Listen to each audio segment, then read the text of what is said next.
Oke, baik. Selamat pagi semua untuk kelas 12. Hari ini kita berjumpa kembali di video pembelajaran yang saya buat. Hari ini materi kita masih tetap pada materi rangkaian arus bolak-balik, yaitu pada rangkaian RLC. Pada rangkaian RLC di sini banyak yang harus kamu ketahui.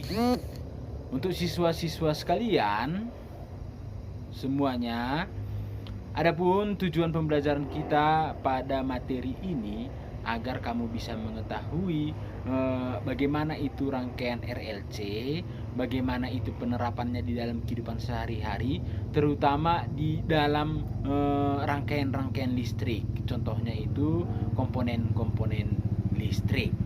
Oke, maka pembelajaran kita pada hari ini masih di seputaran sana. Maka akan saya buat video pembelajarannya bagaimana seperti biasanya. Maka tugas kamu untuk hari ini kamu simak, dan nanti ada soal yang saya lampirkan di dalam video ini.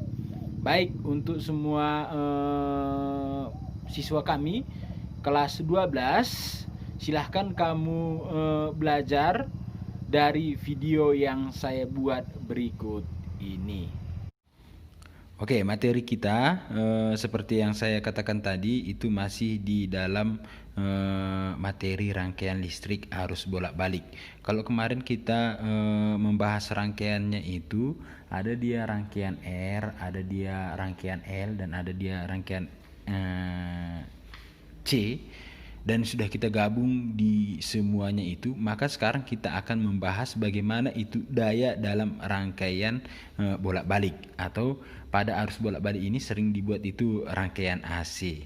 Baik, di sini kalau kemarin kita pelajari bahwa daya itu dibuat dengan P, di mana daya ini nilainya adalah arus pangkat 2 dikali dengan R. Ini dulu yang kita pelajari. Daya itu adalah arus pangkat 2 dikali dengan R.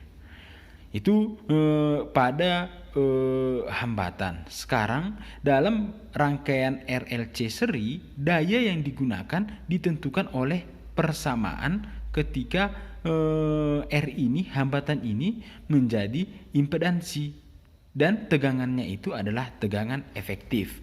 Maka boleh dibuat menjadi persamaan P sama dengan arus efektif dipangkat dengan 2 dikali dengan Z. Z ini dia adalah impedansinya. Z ini dia adalah impedansinya. Kamu harus ketahui bahwa arus efektif itu apa? Ini sudah kita pelajari kemarin. Artinya kalau dia yang efektif itu nilainya itu arus efektif, maka arus maksimumnya dibagi dengan akar 2. Ya kan? Artinya efektif dia harus dibagi dengan akar 2. Itu sudah saya terangkan kemarin di materi kita pada arus bolak-balik yang pertama kemarin. Oke, maka kita lanjutkan dari daya dalam rangkaian arus bolak-balik ini. Boleh kita buat bahwa daya ini P, daya sama dengan arus efektif dipangkat dengan 2 dikali dengan impedansi. Impedansi itu apa rumusnya? Impedansi itu rumusnya adalah akar dari R kuadrat ditambah dengan XL dikurang dengan XC dipangkat dengan 2. Ini impedansi ini sudah saya terangkan dari mana persamaannya hingga seperti ini. Oke, maka dari daya ini tidak sesuai kenyataannya. Persamaannya ini hanya menunjukkan daya semu. Artinya rumus yang ini merupakan daya semu. Daya sesungguhnya yang digunakan pada seluruh rangkaian RLC nilainya tetap, seperti pada rangkaian yang hanya mengandung R. Jadi pada rangkaian RLC perubahan energi hanya terjadi pada R saja. Saya ulangi. Perubahan energi yang terjadi pada rangkaian RLC itu hanya terjadi pada R saja, atau terjadi pada resistornya saja. Sehingga daya yang dihasilkan pada rangkaian akan menjadi, daya itu nilainya adalah tegangan arus efektif dipangkat dengan 2 dikali dengan R, atau nilainya ini sama dengan arus efektif dikali dengan tegangan yang ada pada R. Itu dia. Daya semu yang memiliki nilai yang lebih besar daripada daya sesungguhnya. Perbandingan antara daya sesungguhnya dan daya semu disebut faktor daya. Faktor daya itu apa? Faktor daya itu adalah perbandingan antara daya sesungguhnya dengan daya semu, atau kalau saya buat di sini faktor daya, maka persamaannya itu adalah daya sesungguhnya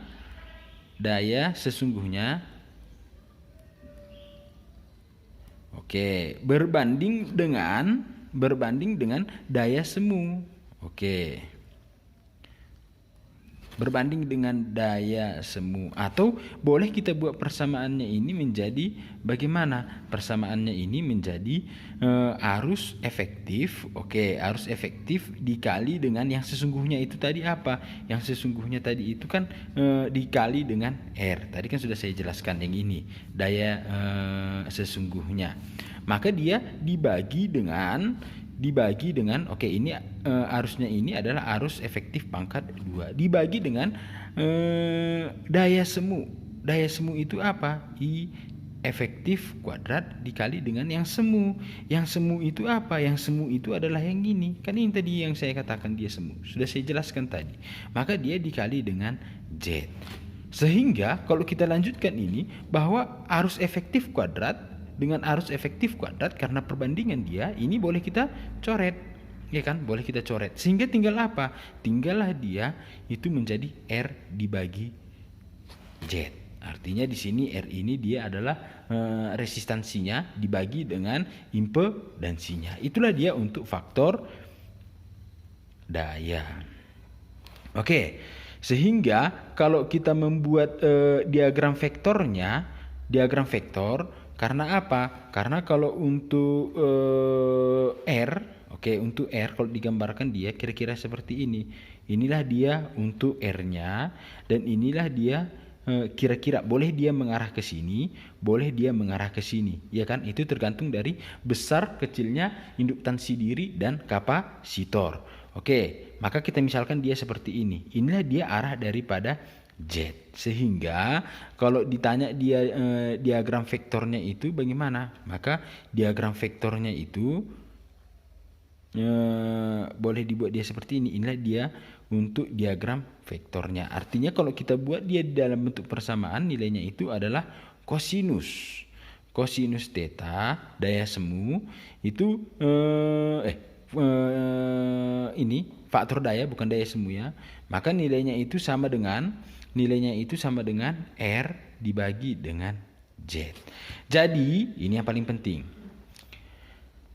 Dalam setiap perhitungan daya, yang dihitung hanyalah daya sesungguhnya. Perumusannya menjadi seperti ini. Kalau kita buatkan, maka daya sama dengan arus efektif kuadrat dikali dengan Z dikali dengan kosinus theta. Maka kalau kita buat pada sebuah rangkaian, karena besarnya daya yang digunakan oleh rangkaian itu berbeda-beda, maka ada yang membuat persamaan itu dia menjadi bagaimana? Persamaan daya itu menjadi P sama dengan arus efektif, ya kan? Dikali dengan tegangan efektif, ya kan? Dikali dengan kosinus theta. Artinya yang di atas sama yang di bawah itu sama, ya kan? Yang di atas dan yang di bawah itu sama. Seperti yang saya jelaskan kemarin, bahwa impedansi ini adalah ganti daripada hambatan. Impedansi ini ada karena sudah ada 3 komponen di dalamnya. Baik, hanya itu aja penjelasannya untuk hari ini. Tugas kamu untuk hari ini cukup gampang. Silahkan kamu ringkas apa yang saya jelaskan pada hari ini. boleh kamu meringkas dari buku kamu, boleh kamu ringkas dari penjelasan saya, dari lisan yang saya buatkan. Nanti kamu fotokan hasil ringkasan kamu dan kamu masukkan dia ke Google Classroom. Hanya itu aja untuk hari ini. Baik, itu tadi dia pembelajaran kita pada hari ini. Maka silahkan kamu pelajari lagi, silahkan kamu buka buku kamu, silahkan kamu cari dari sumber internet, dari sumber buku yang lain, atau dari mana saja, karena kita masih dalam proses PJJ yang bebas belajar dari mana saja. Kalau di sekolah kan terbatas, mungkin hanya buku saja. Tetapi ketika kamu belajar di rumah, kamu boleh bebas mencari sumber belajar dari mana saja. Kalau ada yang tidak mengerti dari pembelajaran yang saya buat pada hari ini, boleh kamu tanyakan di komentar Google Classroom, atau boleh kamu tanyakan melalui WA kita. Nanti di sana kita akan berdiskusi bersama. Baik, tetap jaga kesehatan di dalam masa pandemi ini. Tetap kamu pakai masker ketika keluar dari rumah. Hanya itu aja dulu untuk pembelajaran kita hari ini. Maka saya harapkan hari Jumat pembelajaran kita itu kita buat melalui Zoom. Maka nanti akan saya bagikan linknya. Itu aja. Hari ini, hari Jumat, kita bertemu di Zoom. Maka saya harapkan semua juga harus mengikuti Zoom yang akan saya buat. Demikian dulu untuk pembelajaran hari ini. Kita berjumpa di hari Jumat di Zoom. Terima kasih.